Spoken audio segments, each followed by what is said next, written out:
Greetings everyone. My name is Santos and welcome to a talk named The Layers of Intersectionality. This will explore how different identities such as gender, race, and class interact, shaping unique experience of inequality. So, what is intersectionality? Imagine walking down through life carrying multiple backpacks, some filled with opportunity, others weighed down by barriers. Now, picture everyone around you carrying their own set of backpacks representing privileges and struggles. This is what intersectionality looks like. Coined by Kimbrel Crenshaw in 1989, intersectionality helps us understand how overlapping identities like gender, race, class, or disability shape experience of inequality. Today, I want to show how intersectionality is more than just a concept. It's a tool for addressing gender and development issues, or GAD, effectively.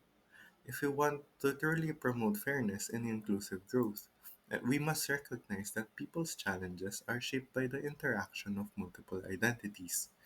Intersectionality ensures no one is left behind. Gender, Gender inequality is not a one-size-fits-all issue.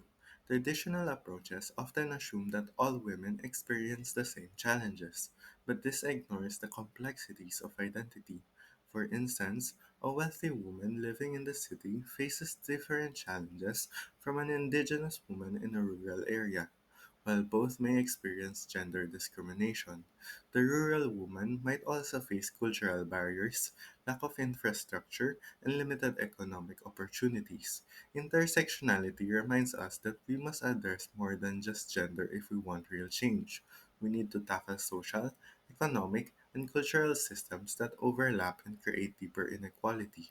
Without this approach, well-intended policies may unintentionally leave the most vulnerable groups behind.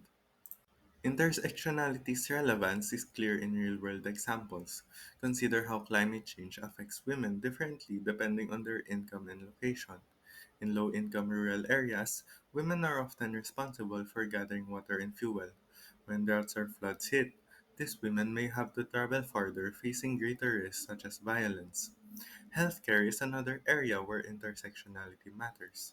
Black women experience higher maternal mortality rates than their white counterparts due to interaction of racial, economic, and healthcare inequalities. Intersectionality provides a framework for more inclusive solutions. It encourages decision makers to ask who is being left out and how do different forms of privilege or oppression interact. For example, in education, girls from low income families or minority backgrounds may face barriers that wealthier girls do not. Workplace policies can also benefit from an intersectional approach. A company might have gender balance in leadership but lack diversity in terms of race, class, or ability. Intersectionality pushes organizations to go beyond surface level representation and ensure people from all backgrounds have meaningful opportunities. You might wonder, why should I care about intersectionality? Well, it helps us become more informed, empathetic individuals. It teaches us that everyone's experiences are shaped by multiple identities, and being aware of this makes us better advocates and allies. Intersectionality also challenges us to recognize our own privileges and use them to uplift others. If you have access to opportunities that others do not, you can use that privilege to advocate for change and promote fairness. In conclusion, intersectionality isn't just a buzzword, it's a practical framework for building a fairer society. Solutions that ignore people's overlapping identities will always fall short. By embracing intersectionality, we can create policies that reflect the complexity of real life and ensure no one is left behind. As we move forward, ask ourselves, who am I leaving out? And how can my actions benefit all, not just the most visible groups? When we embrace all the layers, we unlock new possibilities for growth, justice, and shared success.